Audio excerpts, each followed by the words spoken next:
오늘 이제 첫 주고 또 첫 오후 예배고 해서 오전에 제가 이런 말씀 드렸죠.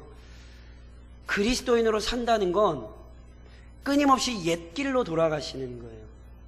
그러니까 쉽게 설명드리면 이런 거죠. 배우고 섬기며 전하고 기도하는 일에 헌신하는 것은 새로운 방법이 아니에요. 그건 우리 믿음의 선배들이 그렇게 살아왔던, 성경이 가르쳤던 그 길을 따라가시는 거예요. 같은 말, 같은 마음, 같은 뜻, 마찬가지라니까요. 이건 우리가 만들어내는 게 아니에요. 이건 이미 하나님께서 보이신 길이고 믿음의 선배들을 통하여 우리에게 분명히 확증된 길, 그 길을 따라가는 거예요. 그래서 이번 한 해도 바로 우리 믿음의 선배들이 걸었던 그 길을 우리가 함께 가는 거죠. 그런데 실은 그런 삶을 사는 것 자체가 쉽지 않아요. 예수를 믿는다라고 하는 것은 이 악한 세상의 흐름과 이 악한 세상의 사고 방식과 가치와는 전혀 다른 길을 가는 거예요. 그래서 제가 누누이 말씀드린 것처럼 저를 나쁜 목사로 보시면 안 돼요. 저는 성도들의 영혼을 사랑하기 때문에 말씀드리는 거예요. 꽃길 가지 마세요. 좁은 길 가세요. 우리 주님이 가신 길이 좁은 길이고 우리 주님의 믿음의 사람들이 다 좁은 길을 갔는데 왜 제가 교인들에게 꽃길을 가라고 얘기를 하죠? 우리 주님이 분명히 좁은 길로 따라오라고 명령을 하셨는데 제가 뭔데? 꽃길만 걸으시. 제가 뭔데요? 제가 뭔데 그런 말도 안 되는 얘기를 합니까? 저는 성도들이 두렵지 않습니다. 저는 하나님이 두렵습니다. 우리의 믿음의 길은 좁은 길입니다. 오늘 우리는 그 길을 가야 하는 사람들입니다. 그리고 그것이 생명의 길이고 복된 길이에요. 실은 오늘 저랑 읽으신 내용 역시 그래서 그 쉽게 갈 수 없는 그 길을 가는 자들에게 우리 주님이 주시는 굉장히 중요한 경고의 말씀이고 교훈의 말씀이에요. 실은 오늘 본문이 맥락이 있어요. 바로 앞선 말씀이 있어요. 14장 저랑 25절로 27절 찾으셨잖아요. 14장. 그러니까 한번 읽어보시겠어요? 25절로 27절 저랑 같이 한번 읽겠습니다. 25절로 27절. 수많은 무리가 함께 갈새 예수께서 돌이키사 이르시되 무릇 내게 오는 자가 자기 부모와 처자와 형제와 자매와 더욱이 자기 목숨까지 미워하지 아니하면 능히 내 제자가 되지 못하고 누구든지 자기 십자가를 지고 나를 따르지 않는 자도 능히 내 제자가 되지 못하리라. 자, 저를 보세요. 이 오늘 저랑 살펴보시는 이 비용을 계산한다라는 내용이 어디서 지금 이어지냐면 25절이 이렇게 시작됐잖아요. 수많은 무리가 누구와 함께 가고 있어요? 보세요. 수많은 사람들이 지금 누구 따라가고 있어요? 왜 따라가는 줄 아세요? 예수님 따라다니까 재밌어요. 예수님 따라다니니까 예수님 좋은 말씀도 많이 하시고 막 갑자기 놀라운 일들을 펑펑 일으키시고 아우 괜찮아요. 그래서 뭐 하는 줄 아세요? 수많은 사람들이 뭐 재밌는 일 없나 그러고 예수님 따라가고 있는 거예요. 그때 예수님은 뭐 하세요? 돌이키시죠. 아무 생각 없이 예수님을 따라오는 자들을 향하여 우리 주님 말씀하시는 거예요. 니네 나 따라오는 게 그렇게 아무 생각 없이 그냥 흥분하고 들떠서 그렇게 올 수 있는 길이라고 생각해? 잘 들어. 나 따라오려면 자기 부모와 처자와 형제와 자매와 더욱이 자기 목숨까지 미워하지 아니하면 능히 내 제자 될 수 없어. 아무 생각 없이 나를 따라오는 것이 아니라 자기 십자가를 지지 않으면 나 따라올 수 없어. 우리 주님이 아주 단호하게 말씀하시는 거예요. 아무 생각 없이 우리 주님 지금 흥분해서 따르는 사람들에게 주님을 따르는 길이 어떤 길인지를 우리 주님이 강력하게 얘기하시는 거라고요. 그러면서 덧붙여서 이런 말씀, 오늘 본문 말씀 하시는 거란 말이에요. 누가 망대를 세우고자 할진대 자기의 가진 것이 준공하기에까지 족할는지 먼저 앉아 그 비용을 계산하지 아니하겠느냐. 한 사람이 집을 짓는단 말이에요. 그러면 집을 지으려면 여러 가지 것들이 필요하잖아요. 그러니까 자기가 집을 지을 재료들을 살 능력이 돼야 됩니까? 안 돼야 됩니까? 돼야 되잖아요. 아무 생각 없이 갑자기 집 짓겠다 그러고 생각 없이 집 져지면 그게 져집니까? 그래서 우리 주님 뭐라고까지 말씀하셨어요? 그렇게 그 비용을 철저히 계산하고 생각하고 준비하지 아니하여 그 기초만 쌓고 능히 이루지 못하면 보는 자가 다 비웃어 이르되 이 사람이 공사를 시작하고 능히 이루지 못하였다. 집 짓겠다고 난리치더니 아무 생각 없이 집 짓겠다고 설치더니 아이고 저 양반 참 불쌍하네. 굉장히 지극히 정상적인 얘기 아닙니까? 이게 오늘 우리의 신앙에 적용이 돼야 된다는 말씀이세요. 예수 아무 생각 없이 따라가시는 거 아니에요. 신앙생활 아무 결단과 헌신이 없이 그냥 가만히 있으면 자동적으로 신앙생활이 될 거라고 생각하시면 정말 기독교 신앙을 모르는 사람이에요. 물론 이걸 또 이렇게 생각하시면 안 돼요. 아이고 십자가 져야 돼? 관두자. 아이고 나 가진 거 없는데 아무리 비용을 따져봐도 비용이 안 나오겠네? 그냥 포기하지 뭐. 우리 주님은 지금 이런 말씀하는 거 아니세요. 이건 지금 포기하라는 말씀이 아니라 단단히 결심하고 우리 주님 따라야 된다는 거예요. 새해 결심하신 것 많으세요? 뭐 나름대로 열심히 결심하셨겠죠. 저도 결심한 게 있어요. 뱃살을 빼야 된다라는 대단히 중요해요. 진짜 농담이 아니라 제가 얼마 전에 앉다가 진짜로 제 배에서 단추가 평 하고 튀어나갔던 게 제가 뭐 하려고 농담을 하겠어요. 싫어요, 싫어. 제가 그때 충격을 받았어요. 야, 이거 이래서는 안 되겠다. 저보고 자꾸 먹으라 그러지 마세요. 목사님이 살 안 쪘다고. 제가 그 거짓말에 속아가지고, 그 거짓말에 속아가지고 지금.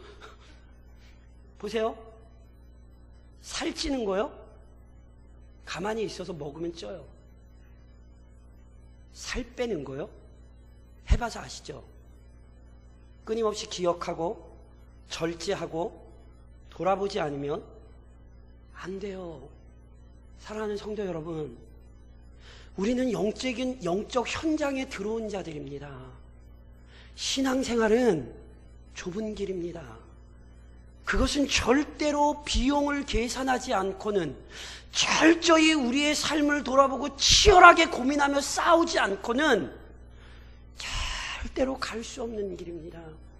그래서 우리 주님이 비용을 계산하라 하신 말씀처럼 우리는 철저히 숙고하고 철저히 돌아봐야 합니다.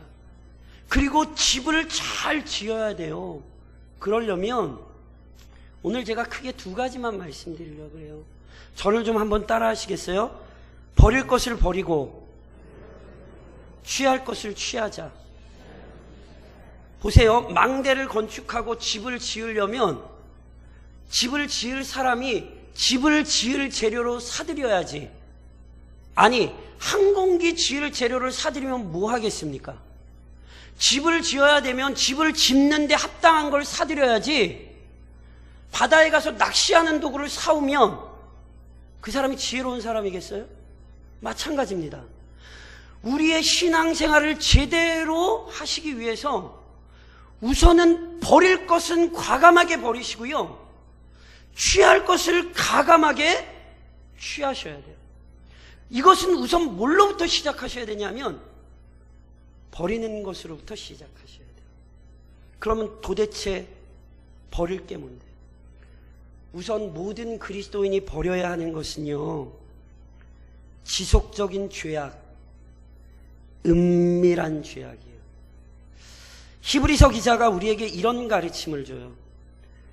모든 무거운 것과 얽매우기 쉬운 죄를 벗어버리고, 죄의 특징이 두 가지예요. 죄의 특징이 뭔지 아시겠어요? 히브리서 기자가 지금 여기서 죄의 특징을 두 가지로 설명을 해요.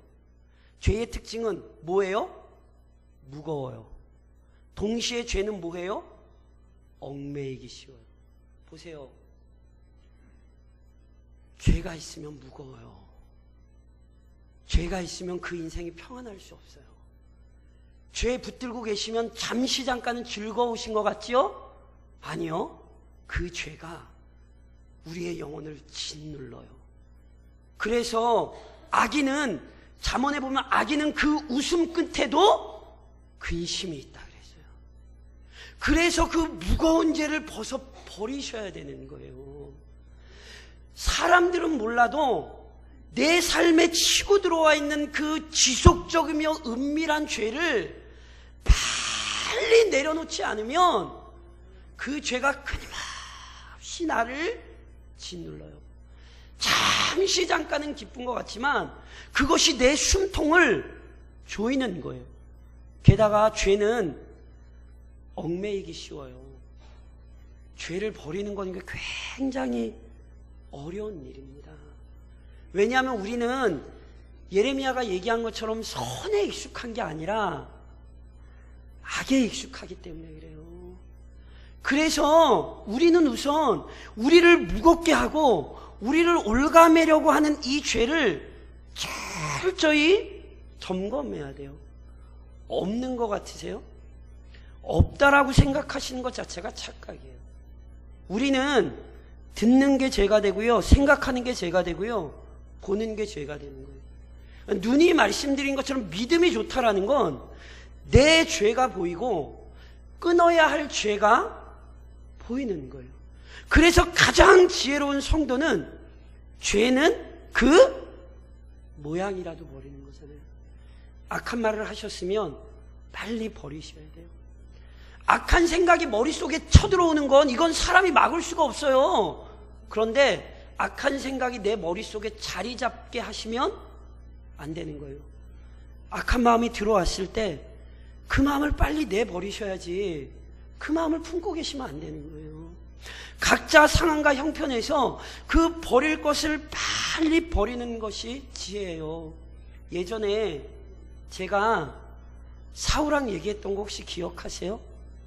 사울왕 하면 떠오르는 사건이 있으시죠? 하나님이 사울왕에게 누구 멸절시키라 그랬어요? 아말렉 멸절시키라 그랬죠. 근데 사울왕이 아말렉 멸절시켰습니까? 안 시켰습니까? 아말렉 멸절 안 시키고 아말렉 사람들도 남기고 그 사람들 물건 자기가 취했잖아요. 그쵸? 보세요. 사울왕이 전쟁터에서 블레셋 사람들에 의해 죽임당한 게 아니라 전쟁터에서 자신의 공고함을 보고는 스스로 자결해요. 그쵸? 그런데 사울왕이 자결을 했는데 사울왕이 죽은 걸 보고는 사울왕의 물건을 가지고 다윗에게로 와서 그 사건을 얘기하는 사람이 있어요. 그러면서 그 사람이 다윗과 사울이 원수인 걸 알잖아요. 사울은 다윗을 죽이려고 그랬잖아요. 다윗은 사울에게 선을 행했지만 사울은 다윗을 막 죽이려고 그랬잖아요. 그걸 온 백성이 다 알았어요. 그래서 이 사람이 그걸 알고는 사울왕의 물건을 들고 다윗에게 와요. 그래서 사울왕이 죽여달라 그래서 제가 죽였다고. 사울을 2번 죽인 거예요. 이스라엘의 왕이 이방 백성과의 전쟁에서 자결한 것도 수치스러운데 그렇게 죽은 왕의 죽음을 내가 왕을 죽였다고 2번 죽인 거예요. 그 사람이 누구였다고요? 아말렉 사람. 이게 얼마나 무서운 얘기인지를 잘 보셔야 돼요. 사울왕이 하나님의 명령에 따라 아말렉 사람을 진멸했으면 사울왕은 아말렉 사람에 의해 그렇게 수치당하지 않았어요. 뭐가 우리를 수치스럽게 하죠? 돈이 없어서? 육신이 연약해서? 집안에 문제가 있어서 그래서 수치스러우신 거예요? 아니에요. 우리를 수치스럽게 하는 건 죄예요. 그래서 올 한 해도 버릴 죄를 빨리 버리셔야 되는 거예요. 더 나아가서 우리가 버려야 되는 건 세속적인 만족과 쾌락에 대한 욕망을 버려야 돼요. 무슨 말씀이냐면 기독교 신앙은 부귀영화를 꿈꾸는 종교가 아니에요. 기독교 신앙은 부귀영화를 목적으로 하는 종교가 아니에요. 그건 세상 종교예요.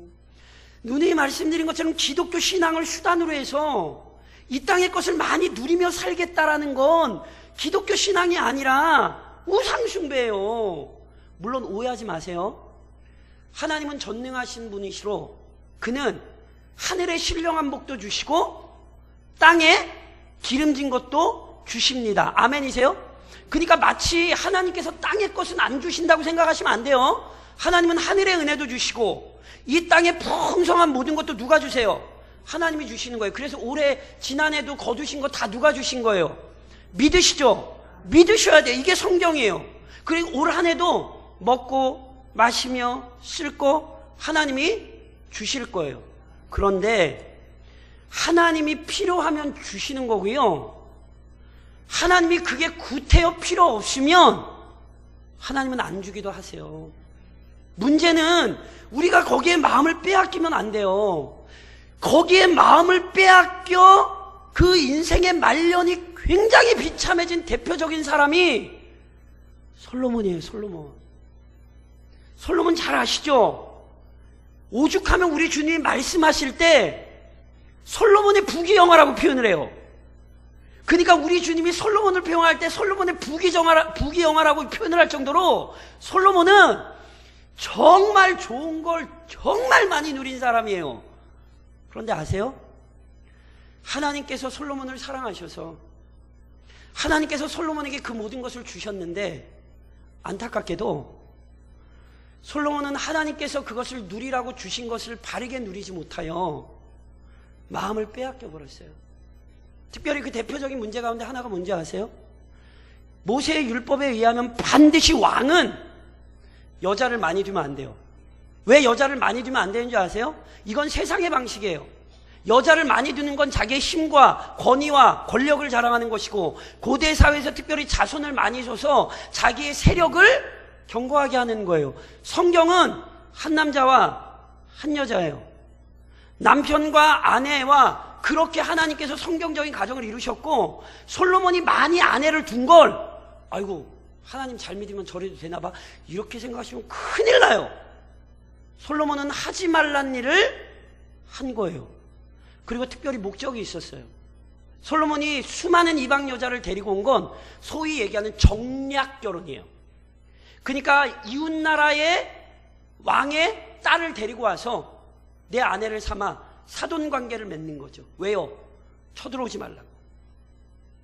이게 세상의 방식이었어요. 이스라엘을 지키시는 분은 누구예요? 하나님이시죠. 그러니 하나님의 율법대로 나라를 다스려야 되는데 솔로몬이 세상적인 방식을 취한 거예요. 그게 결국 어떻게 되는지 아세요? 열왕기상 11장에 아주 이렇게 명확히 기록하죠. 왕이 후궁이 700명이요? 첩이 300명이라. 아마 자기 아내 얼굴도 모를걸요? 그의 여인들이 왕의 마음을 돌아서게 하였더라. 보세요. 하나님이 주신 건데 하나님이 주신 것도 거기에 마음을 빼앗겨 버리면 그게 우리의 마음을 강팍하게 만들어요. 그러니 잘 보세요. 아무리 잘 먹고 잘 살아도 그건 이 땅에서 필요한 것뿐이에요.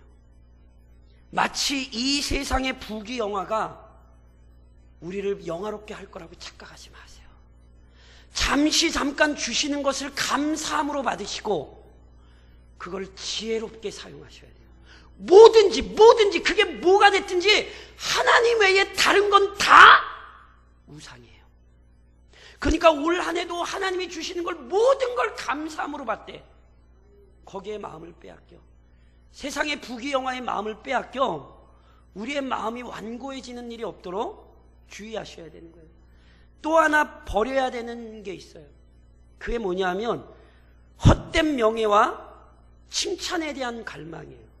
조금 다시 말씀드리면 그리스도인은 사람을 두려워하면 안 돼요. 제가 아까도 이런 말씀 드렸죠. 저는 성도들을 두려워하지 않아요. 만약에 성도들이 두려워서 목사가 할 얘기를 못하면 그 목회 망쳐요. 오해하지 마세요. 저는 우리 교인들을 사랑합니다. 왜냐하면 하나님께서 저에게 주신 교우들이기 때문에 그렇습니다. 올 한 해도 열심을 다해서 저는 섬길 거예요.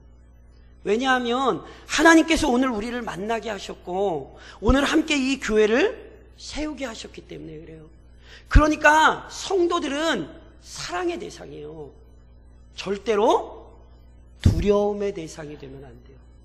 실제로 하나님께서 주신 사람들이 두려움의 대상이 되었을 때 그의 인상이 비참해진 대표적인 사람이 아까 얘기한 사울이죠.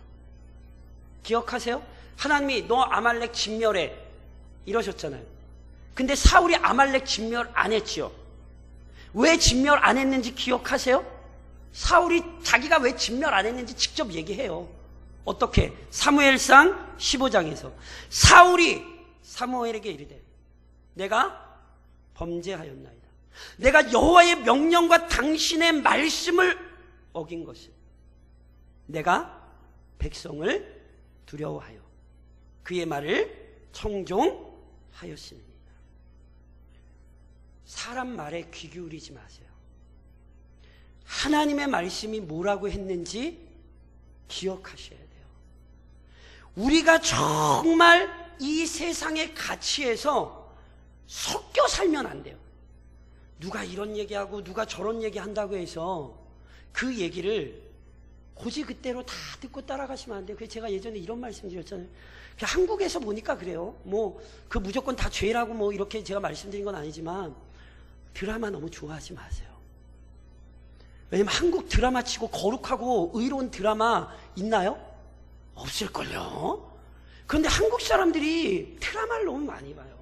그리고 제가 왜 이러냐, 성경 공부를 하다 보면 항상 예전에 그 아줌마들도 데리고 성경 공부 많이 하는데 한국 드라마에 이게 진이 박혀가지고 그러니까 세상 아줌마들이 하는 얘기를 똑같이 해요. 그거 보니까 저는 드라마를 안 봐서 잘 모르는데 다 드라마에서 하는 얘기들. 그러니까 그러시면 안 돼요. 그러시면. 그러니까 오늘 진짜 내 안에서 뭘 끊임없이 빼야 되냐 하면 세상 사람들에 대한 칭찬, 세상이 보기 좋은 것, 세상이 듣기 좋은 것, 이런 것들을 버려내셔야 돼요. 이걸 버리지 않으면 우리는 휩쓸려 가게 돼 있어요. 가고 싶어서 가는 게 아니에요. 어쩌다 보니 가는 거예요. 그러니 끊임없이 은밀한 죄를 버리셔야 되고요. 이 세상의 부귀 영화에 대한 욕망 버리셔야 되고요. 세상이 나를 어떻게 평가할까? 그런 세상의 관점에 대한 두려움을 빨리 버리셔야 돼요. 반면에 버리기만 하시는 게 아니에요. 취하셔야 돼요. 죄를 버리잖아요? 그럼 뭘 취하셔야 되는지 아세요? 거룩한 삶을 취하셔야 되는 거예요. 제가 예전에도 많이 말씀드렸잖아요. 거룩은 다른 게 아니에요. 성경적인 거룩의 개념은 저를 좀 한번 따라하세요. 구별과 헌신. 거룩은 이게 거룩이에요. 그러니까 거룩이 뭐냐면 우선은 구별되는 거예요. 뭐랑 구별되는 거예요? 세상과 구별되는 거예요. 그러니까 거룩하다는 건 세상 사람들과 생각이 구별되는 거예요. 세상 사람들과 똑같이 생각하시면 안 돼요. 세상 사람들처럼 똑같이 얘기하시면 안 돼요. 세상 사람들처럼 똑같은 걸 소망하시는 게 아니에요. 모든 부분에 있어서 세상과 다른 거예요. 구별되는 거예요. 이게 거룩이에요. 그걸로만 끝나는 게 아니에요. 헌신, 드려지는 거예요. 드려지는 거. 보세요. 지금 예배 시간에 나오셨잖아요. 예배에 나온 게 뭔지 아세요? 내 몸과 마음과 시간을 뭐 하신 거예요? 들이신 거예요. 그래서 예배에 나와서 앉아 계신 게 이게 굉장히 중요한 거예요. 왜 간혹가다 그런 말씀 하시는 분들은 그래도 내가 예배 시간에 내 자리를 지켜야지. 굉장히 좋은 말씀이세요. 그거 굉장히 중요한 헌신이에요. 누누이 말씀드린 것처럼 하나님께서 주신 것을 하나님께 되돌려 드리는 것, 이게 헌신이에요. 그러니까 올 한 해도 세상 사람들과 다르게 사셔야 되고요. 특별히 헌신하셔야 돼요. 모든 걸 헌신하셔야 돼요. 건강, 때로는 재물, 재능, 시간, 몸, 하여튼 드릴 수 있는 대로 드리셔야 돼요. 끊임없이 죄는 버리고 거룩을 취하셔야 되는 거예요. 더 나아가서 목사님, 그렇게 세상 사람들과 다르게 살면 우리는 뭔 재미로 사나? 예수 믿는 거 재밌으세요? 안 재밌으세요? 안 재밌어요? 예수 믿는 거 재밌으세요? 안 재밌으세요? 보세요. 세상 만족함은 버리시고요. 따라하세요. 영적 즐거움. 영적인 즐거움이 있어요. 그걸 아는 성도가 되셔야 돼요. 예를 들까요? 제가 굉장히 좋아하는 성경 구절이 물론 많지만 그 중에서도 전 시편 4편 7절 되게 좋아하거든요. 주께서 내 마음에 두신 기쁨은 그들의 곡식과 새 포도주가 풍성할 때보다 더하니이다. 누가 주셨어요? 주께서 내 마음에 두신 기쁨은. 간혹 이런 말씀들 하시죠. 목회 힘들지 않냐고, 우리 목사님 힘들지 않냐고 이렇게 얘기해 주셔서 감사해요. 너무너무 감사해요. 그러니까 목회와 목사를 생각해 주셔서 우리 교우들이 그런 생각을 해 주셔서 너무너무 감사해요. 근데 아세요? 목사만 아는 기쁨이 있어요. 저는 그것 때문에 너무너무 기뻐요. 힘들죠. 때로 어려울 때가 있죠. 그런데요, 목사만 아는 영광스러운 기쁨이 있어요. 그래서 저는 목회가 즐거워요. 왜냐하면 목사가 아니었다면 결코 경험될 수 없는 위대한 영광스러움이 제 안에 있어요. 그래서 그걸 모르는 사람들 눈에 보고 저러고 살고 싶어? 신앙을 모르는 사람은 그렇게 얘기할지 모르겠지만 아니요. 목사로 살아가는 그 영광스러운 기쁨을 알기 때문에 포기하고 싶지 않고요. 물러서고 싶지 않고요. 바꾸고 싶지 않아요. 그거 아세요? 이게 예수를 믿는 기쁨과 즐거움이에요. 세상에서는 전혀 누릴 수도 없고 세상 사람은 얻을 수 있는 기쁨과 즐거움, 우리 주님께서 우리 안에 주시는 저들이 기쁨이 근거하는 곡식과 새 포도주와는 비교할 수 없는 영광스러운 기쁨이 있는 거예요. 그래서 시편 16편에도 보면 시편 기자가 이런 고백을 해요. 주께서 생명의 길을 내게 보이시리니. 주의 앞에 뭐가 있습니까? 충만한 기쁨이 있고 주의 오른쪽에는 영원한 즐거움이 있나이다. 그러니까 보세요. 좁은 길 가십시오 이럴 때 뭔가 잘 모르시는 거예요. 좁은 길에 기쁨이 있어요. 아십니까? 절대로 넓은 길에서 경험되지 않을 영원한 즐거움이 있어요. 그러니 좁은 길을 가십시오. 이것이 맞아. 나는 이 길을 가야 돼. 나는 주님과 함께 이 길을 동행해야 돼. 왜? 세상이 모르는 즐거움이 이 좁은 길 안에 있고 그것은 세상이 절대로 빼앗을 수 없는 길이에요. 그래서 아세요? 우리는 좁은 길을 가나 웃으면서 가는 사람들이에요. 감격하여 눈물 흘리며 가는 사람들이에요. 좀 웃으세요. 이런 얘기하는데 왜 그냥 좁은 길을 가나 웃으면서 가는 사람. 왜요? 세상이 알 수 없는 그 길을 가는 거니까.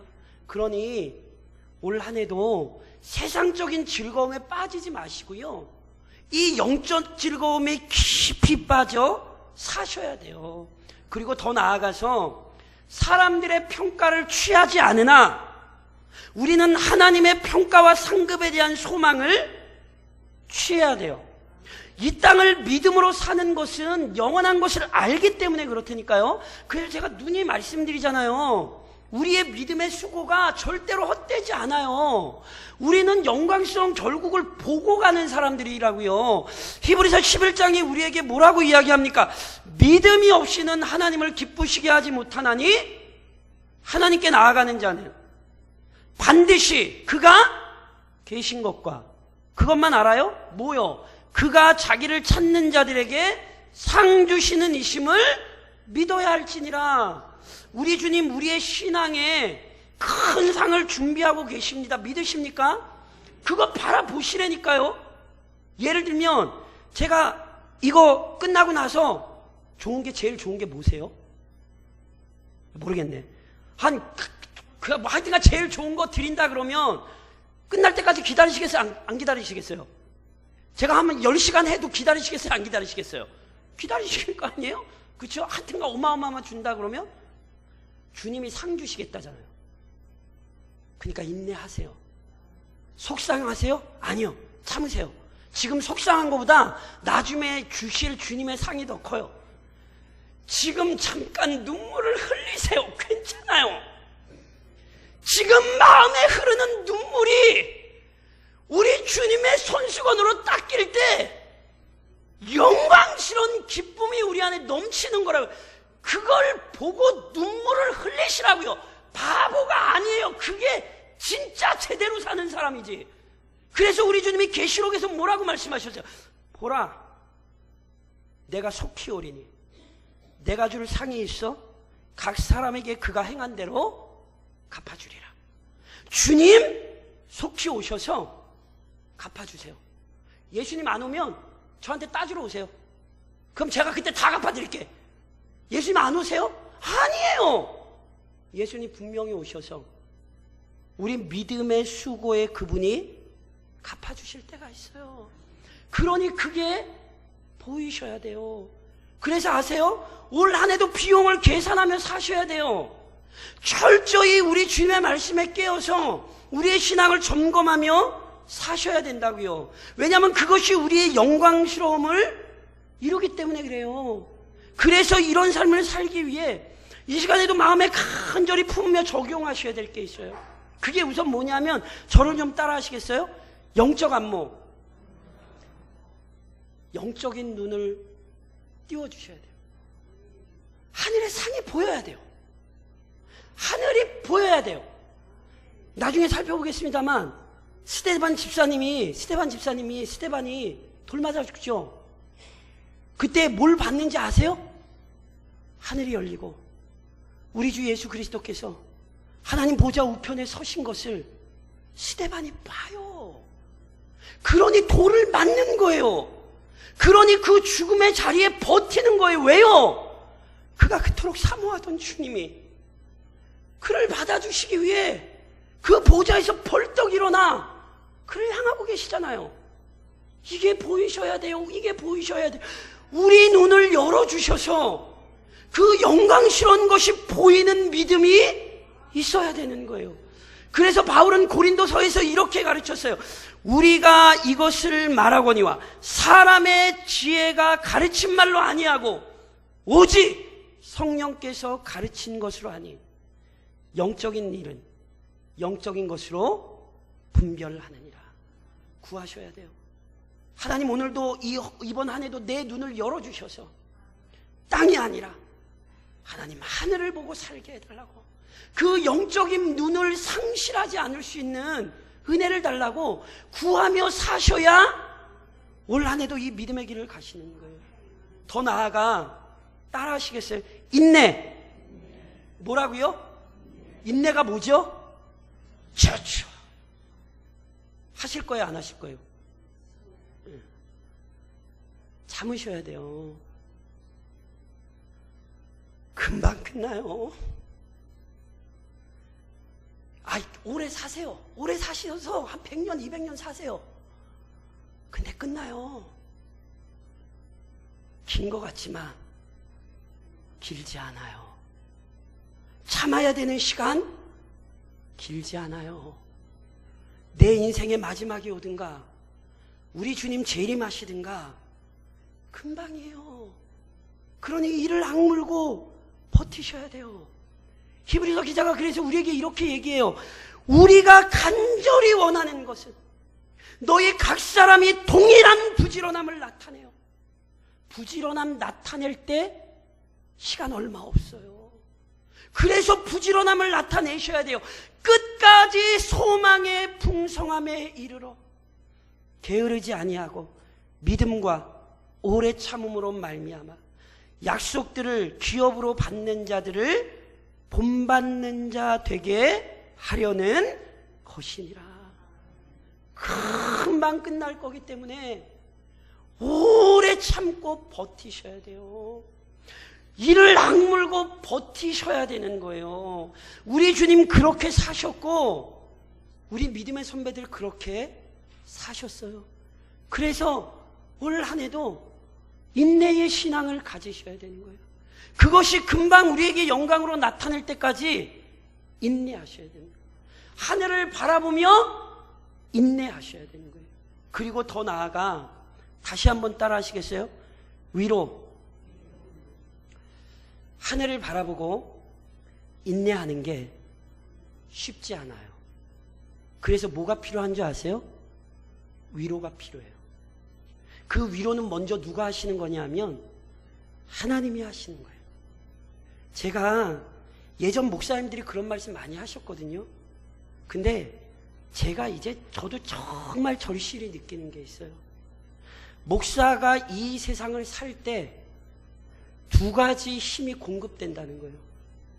하나는 하늘의 은혜가 공급된다는 거예요. 그리고 또 하나, 목사는 성도들의 사랑을 먹고 산대요. 제가 젊을 때, 물론 이제 지금도 젊지요.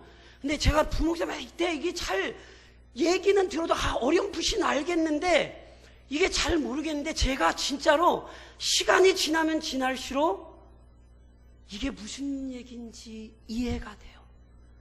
목사가 어떻게 그 목회 현장에서 살아남는지, 그 하나님의 은혜와 함께 성도들의 위로가 목사를 살린다는 얘기를 제가 시간이 가면 갈수록 제가 정말 절실하게 경험돼요. 그래서요, 목사를 위로해 주셔야 돼요. 왜냐하면 부족함과 연약함이 많기 때문에 때로는 위로해 주셔야 돼요. 그것이 사람의 말에 흔들리는 게 아니라 그것이 하나님께서 목사를 살리는 방편이에요. 근데 목사만 그럴까요? 아니에요. 도대체 어디 가서 믿음 안에서 살자, 말씀 안에서 살자, 우리 이 진리를 붙들고 살자, 이 얘기 어디 가서 들으시겠어요? 이마트? 롯데마트? 어디 뭐 백화점? 어디 가서 들으시겠어요? 여기 뭐 이상한 거 뭐 이렇게 하여튼 뭐 있더라고 저게. 뭐 그런 데 가서 들으시겠어요? 아니에요. 이 얘기는 교회에서 듣는 거예요. 누구에게? 나랑 지금 함께 예배하는 성도에게. 아이고, 집사님 고생했네. 하나님이 집사님 사랑하셔. 집사님 기운 내자. 권사님 힘드시죠? 제가 권사님 위해서 기도하고 있어요. 이게 우리를 살리는 거예요. 그러니까 하늘을 바라보고 인내하는 성도들이 하나님의 위로뿐만이 아니라 서로가 서로를 위로할 때 우리는 이 비용을 계산하며 끝까지 믿음의 길을 갈 수 있는 거예요. 비용을 계산하면 때로는 막막하고 때로는 갑갑하고 때로는 한숨이 푹푹 터지다가도 함께 위로하며 힘을 얻는 거죠. 그래서 에베소서에서 교회의 아름다운 모습을 바울은 이렇게 얘기했어요. 그런즉 거짓을 버리고 각각 그 이웃과 더불어 참된 것을 말하라. 왜요? 이는 우리가 서로 지체가 됨이니라. 지체가 지체를 살리는 것입니다. 이것이 교회입니다. 그러니 사랑하는 성도 여러분, 비용을 계산하십시오. 이 길을 오지 말라고 우리 주님이 말씀하시는 건 아니라 단단히 각오하시라는 거예요. 버릴 걸 버리고 취할 것을 취하셔야 합니다. 영적 안목이 열려서 그것을 볼 수 있어야 되고 그것을 굳게 붙들고 인내하셔야 합니다. 그리고 함께 위로함으로 이 길을 같이 가셔야 합니다. 그래서 올 한 해도 하나님 보시기에 우선 복되고 우리에게 유익하며 이 지역에서 칭찬받는 교회로 세워지시기를 우리 주님의 이름으로 권면드립니다.